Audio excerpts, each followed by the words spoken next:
മലമ്പുഴയിൽ പുലിക്കായി കെണി സ്ഥാപിച്ചു. വനംവകുപ്പ് ശനിയാഴ്ച വൈകിട്ടോടെയാണ് കൂട് സ്ഥാപിച്ചത്. 4 തവണയായി പുലിയെ കണ്ട സാഹചര്യത്തിലാണ് കൂട് സ്ഥാപിച്ചിട്ടുള്ളത്. നാട്ടുകാരുടെയും സ്കൂൾ അധികൃതരുടെയും പ്രതിഷേധത്തെയും ആവശ്യത്തെയും തുടർന്നാണ് കൂട് സ്ഥാപിച്ചത്.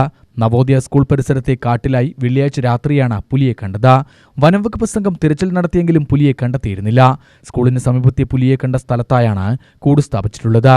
കടുവാ സംരക്ഷണ നിയമപ്രകാരം വിദഗ്ധ സമിതി രൂപീകരിച്ച യോഗം ചേർന്ന ശേഷമായിരുന്നു കൂട് സ്ഥാപിക്കൽ.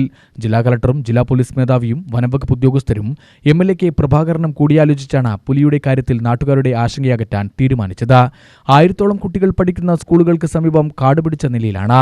ജലസേചന വകുപ്പിന്റെയും ഗിരിവികാസ സ്കൂളിന്റെയും ജയിൽ വകുപ്പിന്റെയും കാടുപിടിച്ചു കിടക്കുന്ന സ്ഥലങ്ങൾ വെട്ടിവിളിപ്പിക്കാനും യോഗം തീരുമാനിച്ചിട്ടുണ്ട്. കഴിഞ്ഞ 2 ആഴ്ച മുമ്പും മലമ്പുഴ ഭാഗത്ത് പുലിയെ കണ്ടിരുന്നു.